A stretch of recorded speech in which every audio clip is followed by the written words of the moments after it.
Olá, tudo bem com vocês? Bem-vindos a mais uma edição do nosso Íntimos Cast. A gente tá com um convidado incrível, o Luiz.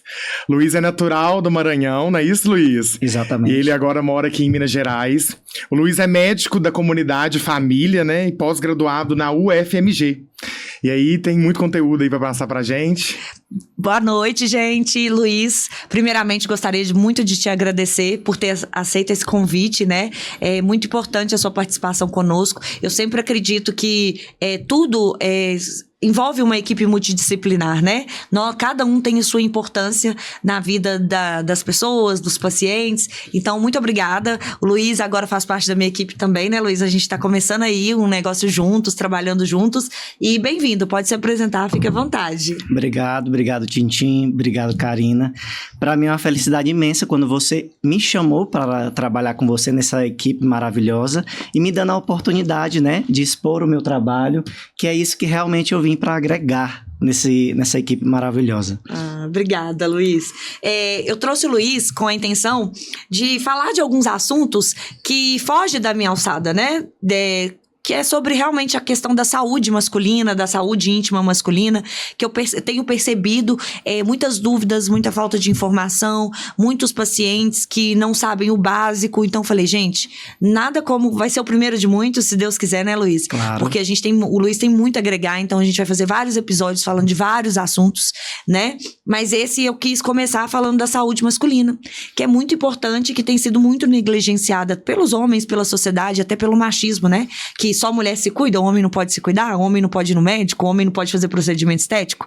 É um preconceito, é um tabu, né, Luiz? Exatamente. A saúde íntima masculina, o principal que a gente vai falar aqui, é crucial para o bem-estar geral, né? Então, assim, isso agrega muito na questão, assim, no dia a dia, que a gente sabe que tem as prevenções de doenças, né, que é o principal, né? Psicológico também, que é algo crucial, e também que você vai ter interpessoal com a pessoa. Durante todo esse processo da saúde íntima masculina, você vai entender que a saúde íntima está relacionada também com o seu bem-estar. Então, tudo isso agrega a todo esse contexto, né? Então, assim, tem vários pontos que a gente tem que entrar também, a questão da longevidade, né? Quando você se cuida também, você evita certas questões de doenças e previne outras coisas também relacionadas. Vive mais, né? Vive mais. Quem previne... vive mais. Exatamente. Né? Perfeito. Isso é muito importante para falar para os homens, porque as mulheres vão muito ao médico, qualquer coisa que sente vão muito ao médico, e os homens negligenciam muito essa importância de cuidar da saúde, até preventivamente, né? E a gente vê muitos casos que homens, geralmente, eu acho que tem até uma estatística, né? Eles descobrem o câncer muito mais tardio do que as mulheres, por exemplo. O meu avô, por exemplo, ele faleceu muito jovem, com 56 anos, eu acho muito jovem. Ele faleceu com 62, adoeceu com 56. Ele ficou 7 anos acamado porque ele negligenciou uma hipertensão, que é uma coisa simples, que uma simples medicação poderia. Na época, tinha um mito que se você tomasse remédio com bebida, o remédio não faria efeito, faria mal. Aí ele deixava de tomar o remédio para beber. E aí nessas brincadeiras foi dando AVC, né? Ele deu 7 AVCs. Então é só um exemplo, gente, de como isso pode gerar uma consequência muito grave, né? O homem não se cuidar. É um fake news, na realidade é um preconceito. A pessoa criou um conceito diante daquela situação. E principalmente os homens, hoje em dia, tem isso, né? Igual sobre a virilidade, né? Virilidade. Isso. Exatamente. Então, assim, tudo isso está correlacionado também. Então, assim, de certa forma, um homem vem, né, carregando tudo isso da família, né, trazendo tudo isso da questão também, o homem não pode se cuidar, o homem não pode ser vaidoso, o homem não pode ter essa saúde íntima, né, como a gente está falando aqui, e, de certa forma, tem que ter. Pelo contrário, é necessário, né? Para você ter essa vida longa e prevenir, igual você falou, que teve a situação do seu avô, né? Que faleceu com 57 anos. Se ele tivesse ido, buscado, né? O SUS, o exemplo, né? Para poder se cuidar, a atenção primária à saúde, que aí num posto de saúde que é algo que está para todos, naquele momento ele poderia ter tido mais uma vida longa, né? E essa ignorância de não se cuidar, né? Ter sido, de fato, como é que eu posso dizer, prevenida naquele momento, Sim, na situação dele. Teria deixado de acontecer, né? O pior. Exato. Pra gente começar, eu queria que você explicasse a importância da saúde íntima masculina e como que ela impacta na qualidade de vida dos homens. Tipo, aí você pode até introduzir, você falou muito bem aí do SUS, muitas pessoas reclamam do SUS, a gente sabe que não é um sistema perfeito, mas é o melhor sistema de saúde pública do mundo. Maior. Né? Também. E o maior. Então, o Luiz é um defensor porque ele é médico da família, do SUS, e ele vive de perto, ele sabe que, apesar dos poucos recursos, o SUS consegue atender muita gente, né? Claro. Como eu disse a princípio, né, a saúde tá dentro disso aí, né? A saúde sexual incrementa tudo. Né? Então, a saúde íntima, você trazendo ela para a sua vida, principalmente para os homens, vai te prevenir de muita coisa também.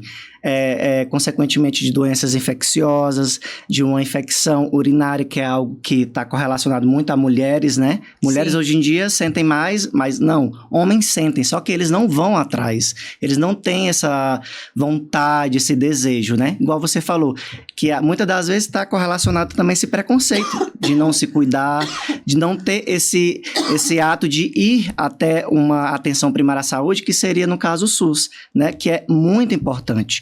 Então, assim, eu tenho pacientes que, de certa forma, com 60 anos, está indo a primeira vez ao médico. Então, de certa forma, a gente sabe que o médico em si, você pode ir desde quando nasce até a velhice. Então, assim, de certa forma, tem tudo isso. Sim. Então, assim, desde quando nasce, a puericultura, a adolescência, a puberdade, a juventude, e assim vai indo. Então, todos esses acessos tem através do SUS, da atenção primária à saúde. Foi aí que nasceu o médico da família, né? Exatamente. Algum gênio criou o médico, porque a gente tem... O SUS já é complicado para você conseguir consulta e acompanhamento.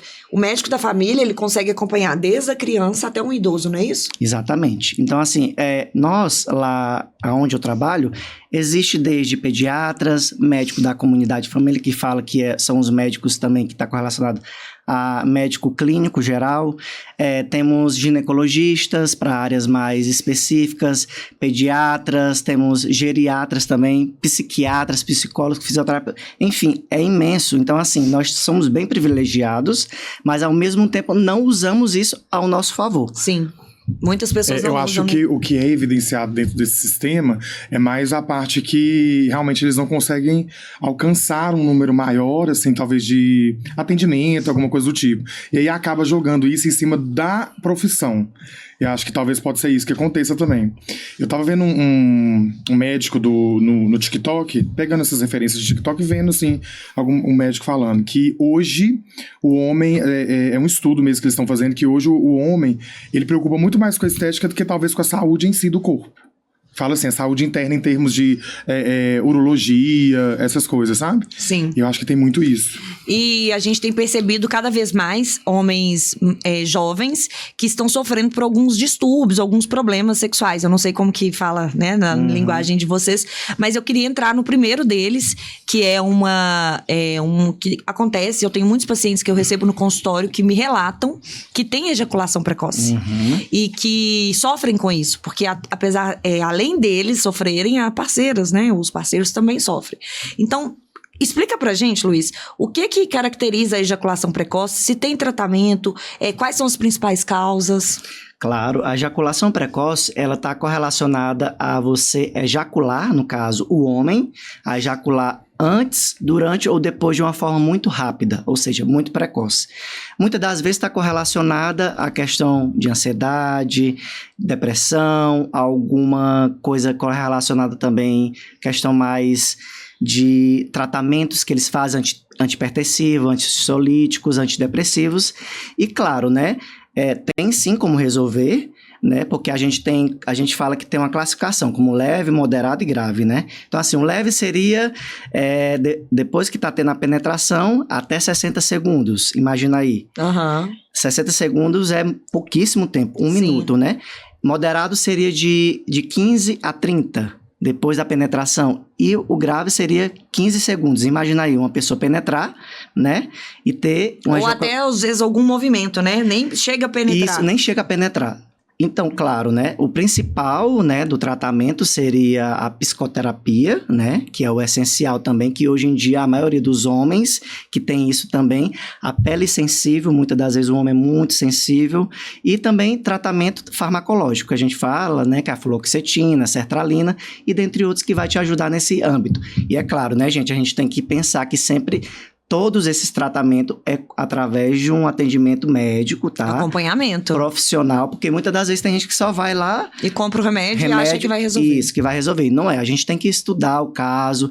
Chegou até um paciente esses dias para mim... Nós conversamos sobre isso. Nós conversamos, que foi interessante. Com 32 anos, né? Ele chegou junto à esposa com uma situação, acho que aleatória ali... Que da coluna. Da coluna, isso, com problema. E aí ele falou, doutor, eu preciso de um encaminhamento por ortopedista. Eu... ok, né? E eu lá e tal, e eu sei que eu percebi que não era só isso, né? Que eles queriam falar algo mais. Isso, e aí com isso a esposa olhou pra mim e falou, não, doutor, eu vou ser sincero também, a gente viemos por causa... Você até é um pouco conveniente com o senhor. Aí eu falei, não se preocupe, pode falar, eu estou aqui pra ajudar. É porque meu esposo, ele ejacula muito rápido. Já penetra ali, já ejacula muito rápido. E eu queria que... 32 anos, 32 anos, ou seja, tá... Na flor da idade. Sim. E aí eu fiquei imaginando, meu Deus, imagine essa mulher, né? Ela tá ajudando ele, porque ama muito ele, né? Quer que realmente esteja ao lado. E é algo que tá incomodando ela também. E aí eu falei, olha, vamos estudar a situação dele, mas nesse momento, sim, vou passar pra psicóloga, né? Que é algo, né? Nesse momento. E também vamos fazer um tratamento farmacológico. E aí ele falou, teste, né, com remédio. E aí ele falou, não, doutor, também eu tenho fimose, que é o excesso de pele, minha pele não baixa. Aí a gente foi entrando no assunto, né? Então, assim, foi bem interessante, porque dali a gente percebeu qual era o fator principal, primordial. Era a fimose? A fimose também, né? Por quê? Influenciava, né? Porque a fimose influencia, porque quando tampa a glande causa muita sensibilidade. E, de certa forma, ele disse que desde criança ele nunca tinha visto, no caso, o prepúcio, né? Então, ou seja, ele não tinha realmente esse hábito de ter esse prazer prolongado. Sempre era... Muito rápido. Muito rápido. Ou seja, ele nunca se permitiu sentir prazer por muito tempo, né? E nem dar prazer. Sim, mas isso também vai muito da falta de informação dele, né? Também. Aí entra em outra questão. Exato, que eu ia falar, fimose, né? As mães de crianças pequenas, por favor, olhem a fimose dos filhos de vocês, se não soltar, né? Tem um tempo, né, Luiz? Explica pra gente a questão da fimose. Claro, é assim, a fimose em si, todo homem tem. Sim. Desde quando nasce, até certa idade, ela vai soltando aos poucos. A fimose, o que seria a fimose? A fimose seria quando não há o aparecimento do prepúcio, da cabeça do pênis. Da glande. Mas falando assim, no nome grosso, né? Então, assim, a fimose em si é isso, quando não sai totalmente o prepúcio. Sim. Então, muitas das vezes a criança já nasce com isso. Sim. É normal, mas com o tempo ela vai soltando, né? Não necessita a mãe ou o pai ficar puxando, estimulando, né?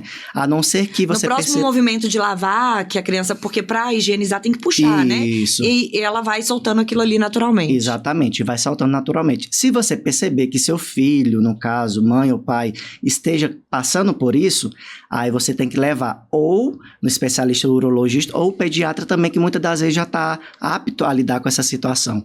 Mas assim, é muito interessante porque muitas das vezes a gente é ignorante nesse sentido, que olha, vê, meu filho não precisa, mas às vezes precisa, porque quando chega na adultez, né, igual você, doutora Karina, que acontece muitas das vezes, precisa fazer um processo estético, algumas das vezes, porque não se preocupa. Era algo que podia ser resolutivo no momento, né? Sim. Quando era criança, e depois de adulto não é, mas é resolutivo. Igual você estava perguntando para mim sobre o micropênis, né? Sim.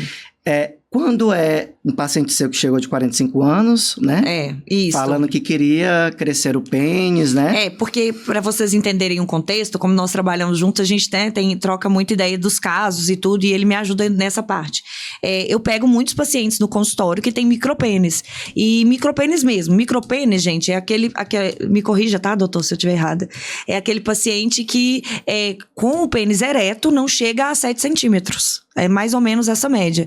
Então, realmente é muito pequeno, né? Atrapalhando até ele a ter relação sexual. Tem homens que têm pênis pequeno, mas conseguem ter relação sexual. Então, chegam muitos pacientes de micropênis.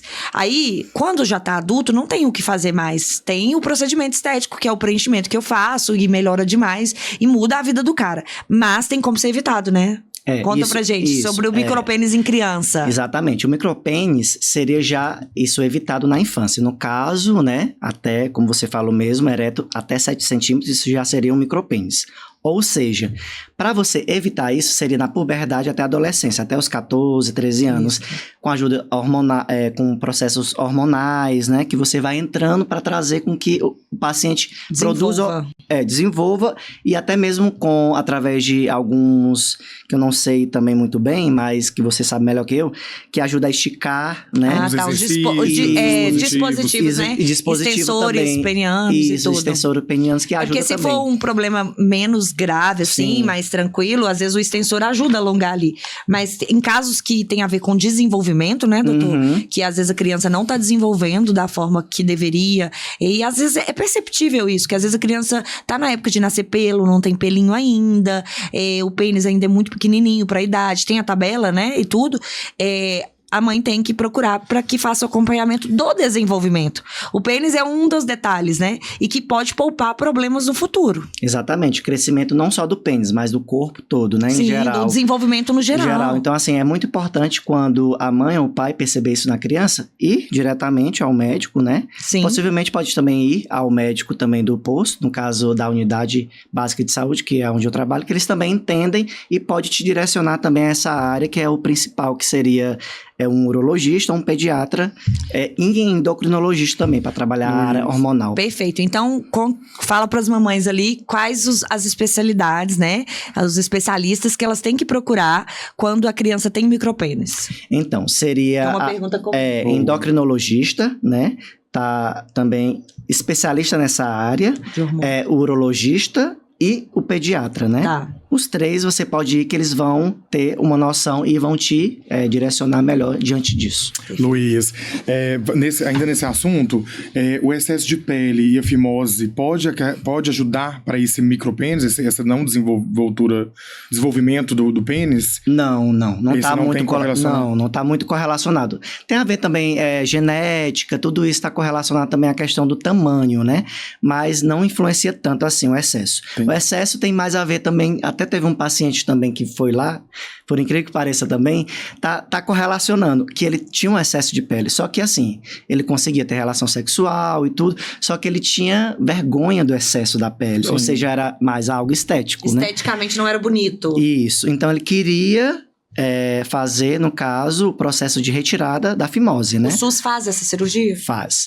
Pelo SUS a gente encaminha e faz todos esses processos de tudo. Não tem desculpa mais, homens, de ter fimose, tá? Verdade. Né? Porque é uma coisa que a gente tá vendo aí que... atende muita coisa, né? Exato. Que é uma coisa que atrapalha, às vezes, esteticamente, né? E também até na relação, porque você detectou que o seu paciente, pelo fato dele ter a fimose, estava fazendo, talvez, influenciando na ejaculação precoce. Isso, também. E aí tá correlacionado com infecções, enfim. Perfeito. Acho que muitas coisas, assim, nos casos, podem ser desmistificadas pelo fato de você pesquisar, né? A gente não tem obrigação de saber tudo, mas a gente tem o dever de pesquisar. De procurar ajuda. De procurar ajuda. Os médicos estão aí pra isso. Exatamente, é isso que eu ia falar. Você tem que procurar, tem muito assunto, mas você tem que ir no local certo na pessoa e ser certa. bem orientado. Exatamente. Exato. Esse meu objetivo, além, né, de atender os meus pacientes, é de passar informação mesmo, que eu acho muito importante. Outra coisa que é muito comum e que os homens têm vergonha, mas que isso afeta diretamente a vida deles, é a impotência sexual. Né? Infelizmente, a gente sabe que tem vários fatores, mas eu queria que você falasse também um pouco da impotência sexual aí, das principais causas, dos tratamentos e tudo. Claro, tem principais fatores que seriam o principal, que é o psicológico, né? Também tem os físicos. E também outros que seria também a idade avançada, né? E o sedentarismo. Só que, dentre desses fatores, o psicológico está mais correlacionado ao quê?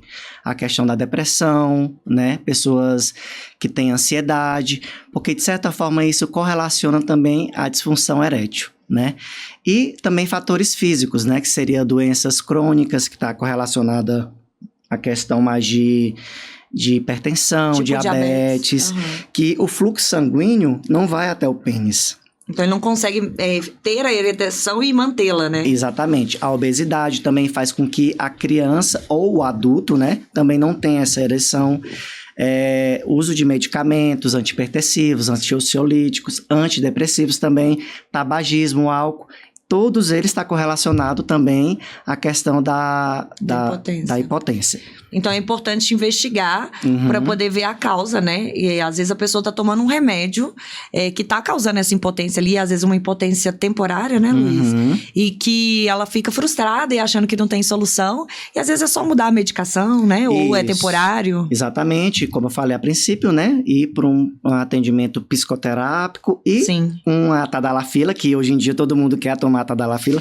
E fala da tadalafila pra gente. Achei esse ponto importantíssimo. Gente, foca nesse ponto. Tá super na moda. E eu acho que é um remédio que... Acho que todos os homens hoje em dia, eles usam. Às vezes nem precisa. Já tá usando como hipocondríaco, falando que precisa da tadalafila. Não, gente, não é. O principal é, como eu falei, né? Tá correlacionado a tudo isso. Esse contexto, se ele não for tratado, um exemplo. Se você é hipertensa, se você não tratar isso, você possivelmente pode ser uma pessoa que tem disfunção erétil.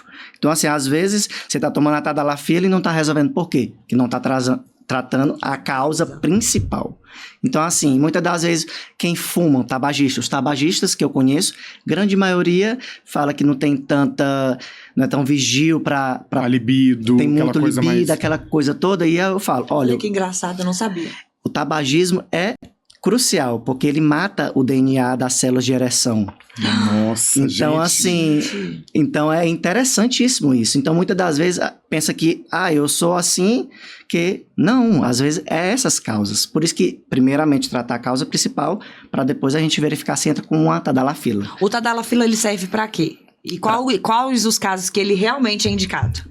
Na realidade, ele só é indicado mesmo para quando tem uma disfunção erétil grave, digamos assim. Quando o paciente tem uma esclerose múltipla ou quando realmente não tem uma ereção total. Mas se o paciente já tem uma saúde supostamente saudável, é boa, não precisa. Então, a tadalafila é mais no sentido mais grave. Não é só você ir lá e pegar, porque ele aumenta, além de aumentar o fluxo, aumenta o processo cardíaco também. Pode ter um ataque cardíaco. Eu tocar nesse ponto, porque eu vejo que muitas pessoas que fazem esses usos desses medicamentos, às vezes morrem, né? Entram em óbito nesse... Porque é as contraindicações, né? Às vezes uns podem e outros não podem. Sim, sim. É sempre importante qualquer medicação ser usada com acompanhamento, né? Claro. Outra coisa que, assim, a gente tem comentado muito também, fui num congresso recentemente em Goiânia falando que teve uma palestra de um urologista e ele falou a mesma coisa que você já me falou, do câncer peniano. Gente, câncer peniano tá muito, muito recorrente. A gente só não fica sabendo. Mas tem muito homem perdendo o pênis por conta de câncer. Ou até pedaço, né? Eu vi fotos desse urologista que amputou o pênis, o membro total. Pensa, isso é muito grave. Então, assim, o principal para você se atentar a isso é porque, assim, câncer de pênis é muito raro. Claro, mas existe, igual você tá falando. Tá mais comum, né? Tá mais comum hoje em dia, mas assim, a gente tem que se atentar muito aos sintomas, toda essa situação que acontece. Ou seja, o que tá acontecendo ali com o pênis? Tá mudando de coloração, tá tendo caroços, tá tendo feridas recorrentes que não saram, tá saindo alguma secreção, a espessura, enfim, tudo isso, aparecendo manchas, tudo isso é um caso a ser correlacionado a um câncer e ser evitado, né? Então, assim, se você diagnosticar precocemente, a cura é 100%. Mas é claro, muitas das vezes o homem não tem esse costume, né? Às vezes fica com uma secreção ali, muito tempo e nem procura ajuda. Às vezes sente vergonha, né? Exatamente. Então, assim, é muito importante nesse momento você saber o quê? Identificar que você está tendo algo ali no seu pênis e ir atrás de um profissional da saúde para poder realmente não evitar, né, que tenha, no caso, como a gente está falando da saúde íntima masculina, né? Sim. Então, ter bastante essa saúde em si, intimamente falando, para evitar que aconteça tudo isso. Perfeito. Trazendo aqui um gancho aqui, acho que a quinta pergunta também tem uma correlação também com essa história de câncer peniano.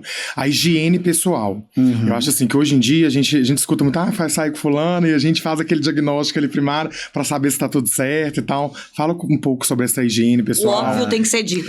Claro. Infelizmente, muita gente ainda não sabe como higienizar Claro, Principalmente, gente. vamos falar assim, os homens têm esse tabu de procurar uma ajuda médica. Que é algo simples que e é algo básico, né? simples e básico, por isso que o óbvio tem que ser dito. Isso que você falou tem super relação. E as mães também, orientar as mães e os pais pra ensinar os filhos desde pequeno. Eu sou mãe de menino. Isso vem de então casa. eu aprendo muito. Exatamente. Então, creio que você deve ensinar seu filho. Sim. Gente, é o Desde básico. criança. O básico é isso, né? Para ter um bem-estar geral, intimamente falando, você também vai ter bem-estar geral no corpo todo. Então, assim, para você ter uma saúde íntima relacionada a lavar bem o pênis, o exemplo, é normal, sabonete líquido mesmo.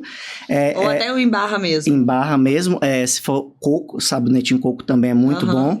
Você levemente vai, se tiver pele, você vai tirar, porque a gente tem uma substância que é normal do corpo, que ela é esbranquiçada. Só que todos os dias a gente tem que, diariamente, né? Diariamente a gente tem que lavar o pênis, ou seja, tem que tirar aquela região esbranquiçada, né? Que supostamente aquilo ali vai levar a ocasionar outras coisas.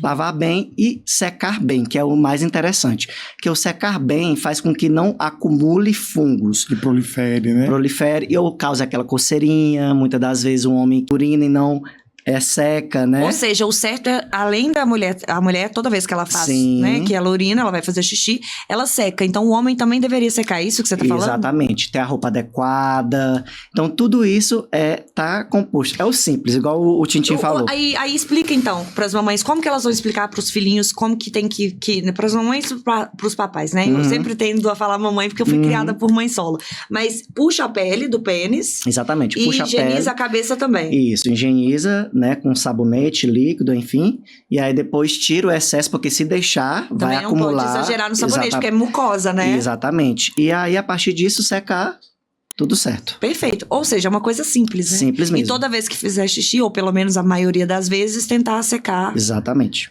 Perfeito. Boa. E também tem uma área interessante também, que você tem, depois das relações sexuais, né, você sempre também lavar, no caso, a região íntima, que é muito importante para não adquirir também outras doenças e infecções também sexualmente transmissíveis. Isso a minha ginecologista me falou uma vez, também parece óbvio, mas às vezes você tá cansado, você acaba ali, você só pega uma toalha, limpa e dorme, né? Aí ela falou, não, você precisa, a mulher, né, ela precisa lavar e urinar para que elimine, né, qualquer coisa que esteja dentro, e o homem também precisa lavar, higienizar. Igualmente, o homem também é igual. Exatamente, urinar e depois lavar a região. Então, gente, pega a dica. Após relação sexual, tanto o homem quanto a mulher tem que higienizar a região e tem que lavar. Tá? Isso pode prevenir muitas doenças, né? E muitas infecções. Exatamente. Perfeito. Outra coisa, o que você... sobre a questão da atenção primária do SUS, né? Você já até falou aí, mas eu queria que você falasse agora de uma forma mais específica quais que são os serviços que estão disponíveis para os homens, para usar. Vamos falar, né, no nosso foco hoje, que é a saúde íntima masculina. Quais serviços que estão disponíveis para eles? Você já falou que tem a cirurgia de fimose, né? O tratamento de câncer também, né? Urologista. Na realidade tem tudo, né? Vasectomia tem também? Tem vasectomia, você pode fazer, e é uma cirurgia minimamente invasiva, como você também fala, né? Então, assim, você sai andando, entra, normalmente faz a cirurgia e sai no mesmo dia mesmo andando normalmente. Pode fazer qualquer coisa sem nenhum problema. Existe muito tabu com a vasectomia, né, Luiz? Pegando um gancho aí. Sim, os homens fake news, não né? querem fazer vasectomia, achando que vão ficar broxas, falando Isso, vulgarmente aí, ou impotentes e tudo. E muitas mulheres morrendo por causa de uso de anticoncepcional, às vezes denegrindo a saúde aí, né? Prejudicando, né, a saúde. E os homens não querem fazer vasectomia por puro preconceito, né? Explica pra gente a simplicidade que é a vasectomia, né? A vasectomia é como um procedimento mínimo, né? Que você leva uma anestesia na região local e aí abre uma pequena incisura e aí só corta onde passa o espermatozoide, né? O conduto do espermatozoide. E ali o espermatozoide não passa mais, mas ele continua ejaculando do volume certo, tendo a ereção normalmente, não tem nenhum problema. E Agora, falando sobre a questão que você perguntou qual é os procedimentos que tem pelo SUS, tem todos, desde a questão da consulta básica a preventivos, né? Preventivos que eu falo assim, que são quando tem doenças sexualmente transmissíveis, né? sífilis, HIV, gonorreia, todos eles também, e dentre outros, que seria já doenças crônicas, correlacionadas a tudo isso também. Perfeito. Vasectomia tem reversão, Luiz? Não tem reversão. Ela, depois que ela é cortada, não reverte mais. Dependendo da situação, porque muitas das vezes... Depende da técnica? Porque o médico que fez a vasectomia do meu marido, não que a gente queira reverter, porque né, a gente já encerrou a fábrica. Sim. Mas ele falou que na maioria dos casos é reversível. Sim, tem 2. Tá. O conducto é assim.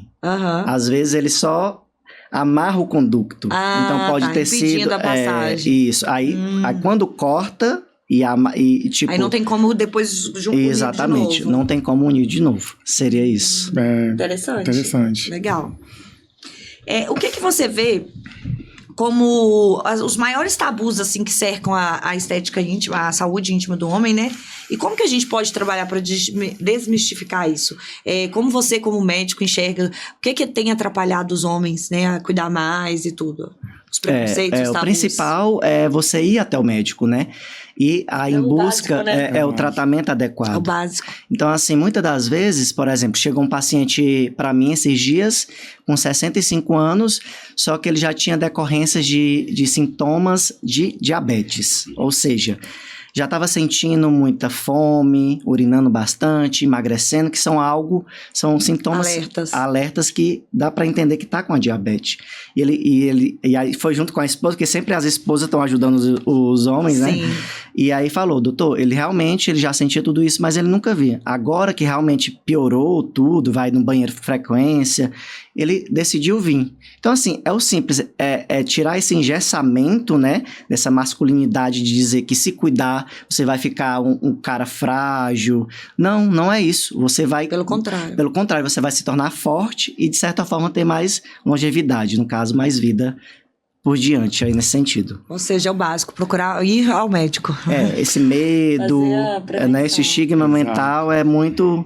muito poderoso nesse Luiz, sentido. e assim, a gente tem, independente de idade, como que você acha que a frequência de um ser humano tem que ser no médico para buscar essa saúde, assim, em termos de vida mesmo, assim, para ajudar independente se seja homem ou mulher, independente né? se seja homem ou mulher. Desde da infância até a velhice, você tem que ir em decorrência anualmente ao médico. Assim, sabendo, né, que se de certa forma você está bem fazendo exame de sangue, sabendo se você tem algum tipo de infecção, de urina, de fezes, e até assim correlacionado dependendo da sua queixa naquele momento. E assim a gente vai aprofundando e verificando se você tem ou não algo. É assim que acontece. Muitas das vezes quando chega um paciente, doutor, eu vim aqui pegar um check-up de rotina, passos principais, né? E a partir dali a gente vai verificar se a gente se aprofunda ou não nesse meio de diagnosticar ou de ir ao médico anualmente falando. Perfeito. Eu tenho várias perguntas aí. Porque eu amo essa área. Né? Eu tô muito focada nesse universo masculino aí, por conta da harmonização. Eu tô começando a ter mais intimidade. Eu tenho várias perguntas aqui na minha cabeça e uma delas, assim, parece bobeira, mas nós que somos leigos, né? Dessa parte de problemas de saúde. O que você acha que existe alguma correlação do uso de tecnologias, por exemplo, o uso excessivo de pornografia, com algum problema de saúde? Claro, com toda certeza, porque isso atinge psicologicamente falando o ser humano. Então, quando a gente assiste, de certa forma, vai afetar, estimula.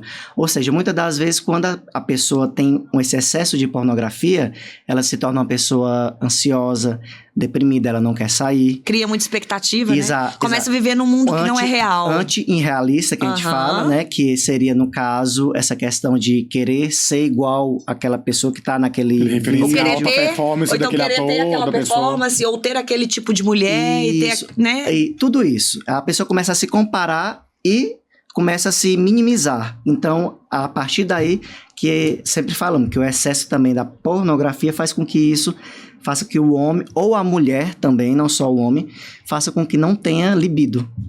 Corte totalmente. Perfeito. Só se satisfaz assistindo uma pornografia. Exatamente. Começa a virar uma coisa, uma rotina, né? Uma coisa. Exatamente. Perfeito. Outra coisa, quais são as doenças que mais atingem os homens hoje, assim que você percebe?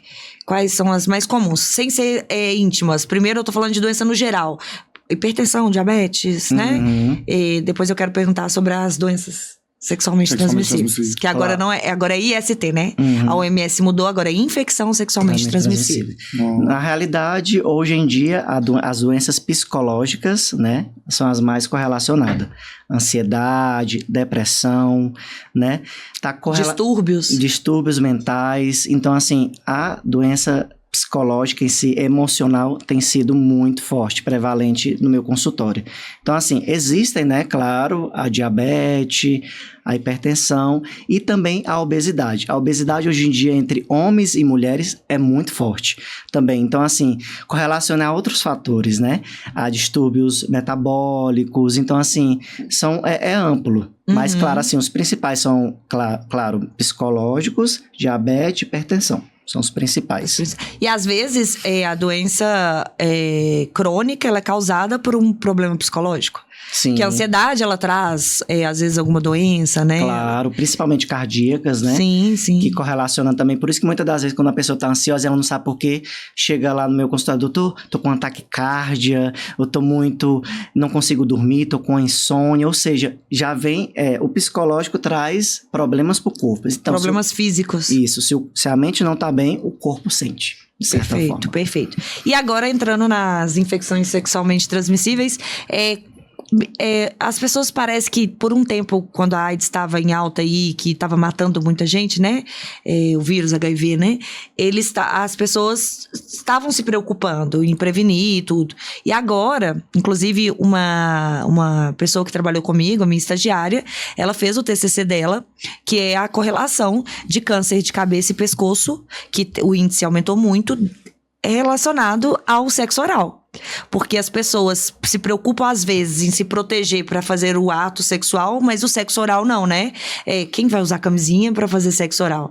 Eu não sei falar muito dessa questão, porque eu sou casada há 16 anos. Então, mas essa juventude, eu acho que descuidou, né? Então, quais as doenças mais comuns que você tem visto? Como que dá para prevenir isso aí? Quais as doenças mais comuns entre jovens? Como agora a qualidade de vida das pessoas tem sido aumentada até pela indústria farmacêutica, remédios e tudo, diz que o índice de AIDS também em idosos, né? Conta isso pra gente. Claro, e assim, a correlação de AIDS e HIV são totalmente diferentes, isso né? que eu te pedi pra explicar, porque eu mesma me confundi aqui na hora de perguntar. Justificada também, muita gente, acho que é a dúvida de muita gente que tá assistindo a gente. Então, assim, de certa forma, o HIV é o vírus, né, de imunodeficiência, que ele entra no seu corpo e ataca as células de defesa, né? Então, assim, a partir daí, se você não cuida, né, não faz o tratamento específico, vem a síndrome, que seria a AIDS. A síndrome é o quê? Síndrome são várias coisas, são vários sintomas que a pessoa sente. Então, assim, quando ela não cuida, aí vem a AIDS, então está correlacionado a isso. E também as mais comuns é sífilis, gonorreia, clamídia, HIV também, que hoje em dia a maioria da população jovens que eu falo, né, de 20 a 25 anos estão se infectando. E obviamente, né, é o básico. O básico seria o quê? Um sexo oral, faça com a camisinha. Sexo também, no caso, vaginal, anal, enfim, com a camisinha. E, de certa forma, também tem, se houver, né, no caso, a camisinha estourar ou algo do tipo, tem a PrEP, que no caso seria profilático a tudo isso que você passou, que faz com que você não adquira, se for no caso, um HIV. Uhum. E tem aumentado mesmo? Você tem visto isso? Na realidade, tem diminuído. Por causa também do PrEP, né? Da PrEP, da informação. Tá. Porque Luiz, uma visão sua, né? Porque a gente não vai buscar dados assim muito técnicos, assim. Uma visão sua relacionada ao PrEP. Você acha que o PrEP, porque, tipo assim, as pessoas, elas vão naquilo, não, aquilo ali vai resolver meu problema, né? Acho que tem essa certeza que aquilo vai resolver. Você acha que isso pode ter acarretado no aumento, talvez? Sim, pode ser. Na realidade, a PrEP ela vem para ajudar, de certa forma. Não é para dizer que você vai fazer sexo sem camisinha com várias pessoas. É para uma situação a qual, por exemplo, um acidente, estourou uma camisinha. É porque tem gente usando isso de forma disseminada, assim. Por isso é a pergunta. Mas assim, de certa forma, não é somente sobre isso. Porque a PrEP, ela realmente ajuda. Eu gosto muito de infectologia, né? Teve um tempo que eu estudei muito sobre o HIV em relação a sobre isso, porque um médico meu, infectologista da faculdade, me ajudou bastante. Então, assim, tudo isso me induziu aí. Então, assim, a PrEP faz com que as pessoas vivam com mais qualidade de vida. Não ter medo de fazer sexo. Porque hoje em dia as pessoas estão tendo esse medo. Será se essa pessoa tem ou não tem? Então, assim, tem a PEP e tem a PrEP. A PEP é antes, a PrEP é depois. Ah, tá. Isso é o quê? Seria um coquetel de remédios que a pessoa toma? Prevenindo, e aí você pode ter a relação sexual com a pessoa, obviamente, que você conhece sem camisinha, e aí você pode não ter o HIV nesse caso específico. E a PrEP já seria para um caso de acidente. Isso, É um recurso, mas que não deve ser usado de qualquer forma. Exatamente. Isso, Luiz. E tem variações da PrEP e da PEP, vamos supor. Dependendo de cada caso, cada informação, cada diagnóstico que você faz, você indica, tipo assim, uma dosagem, alguma coisa do tipo? Tem isso? Não. É sempre a mesma. É padrão? É padrão. É um protocolo padrão. É um protocolo padrão. No caso, seria um coquetel ali mesmo. Que tem que ser aquele E tem efeito colateral? Na realidade, depende. Vai de cada corpo. Tem efeito colateral dependendo se náuseas, vômitos, diarreia, mas nada tão assim exorbitante, não. Entendi. Desde que não seja usado recorrente. Recorrente. Né? Para sobrecarregar a diferença entre a droga e o veneno, me corrija se eu estiver errado, é a dosagem. Exatamente. Né? Então, aquele remédio que salva, ele também pode matar se você tomar numa dosagem. Tudo é um equilíbrio, né? Se você toma... Porque a grande maioria também dos medicamentos também são metabolizados no fígado. Sim. Então, você sobrecarrega o fígado. Daí vai ter outros problemas. Entendi. Enfim. Perfeito. Bom, a gente já tá, né, quase chegando aqui no final. Mas eu queria que você desse algumas dicas. Antes disso, você quer perguntar alguma coisa? Não, acho que a gente já tá num contexto, assim, mas pode passar as dicas que você quer. Eu queria que ele desse dicas, né, para os nossos ouvintes aí do nosso podcast, com relação a manter a saúde íntima, né, em dia e tudo, pode ser tanto feminino quanto masculino, para as mamães também orientar as crianças, porque eu acho que a educação, ela vem de casa, né, a escola, ela ensina, e em casa é que a gente educa. Né? É meio invertido isso, mas eu acho que quem deve ensinar é a família, né? Exatamente. É o básico, como a gente citou lá desde o início, né? A gente sempre ir periodicamente ao médico, né? Uma vez ao ano. Médico. E, de certa forma, também ter essa saúde íntima regularizada. Todos os dias, sempre fazer de fato o que deve ser feito, né? Higiene, né? Higienização, né? Sempre ir ao médico em relação à vida sexual ativa, você sempre fazer, né? No caso, exames periódicos, né? Preventivos. Vacinação. A vacinação. Igual o HPV, hoje tem vacina, né? Exatamente. Para os adolescentes. Sim, de 12 a 15 anos, mas também... Outras pessoas de outra idade também podem tomar, as que já têm relação sexual. Então, assim, tudo isso tá composto. Então, assim, é o básico. O básico faz toda a diferença. O básico bem feito faz toda a diferença, né? Funcione muito, né? Muito. Bom, gente, como eu falei, vão ter vários episódios com o Dr. Luiz, porque a gente tem muitos assuntos pra gente tratar. A saúde íntima masculina foi apenas o primeiro deles, porque, né, o ser humano é um sistema muito complexo e que quanto mais informações nós tivermos, mais ajuda a gente, né? E eu que agradeço, Karina. Obrigada. Thiago, muito feliz pela sua presença, viu, Luiz? Foi maravilhosa a sua participação. Eu te admiro muito. Muito obrigado. Né? Como profissional, como pessoa, obrigada. Estou aqui para acrescentar. Obrigado também. É uma admiração muito grande, né? A gente, né, se encontrou assim a casa em Ibirité, você vê. E hoje a gente tá aqui sentado, eu acho que é muito importante, né? Verdade. As nossas relações que elevam a gente a ser melhor. Sim. Isso é verdade. Isso é muito bom.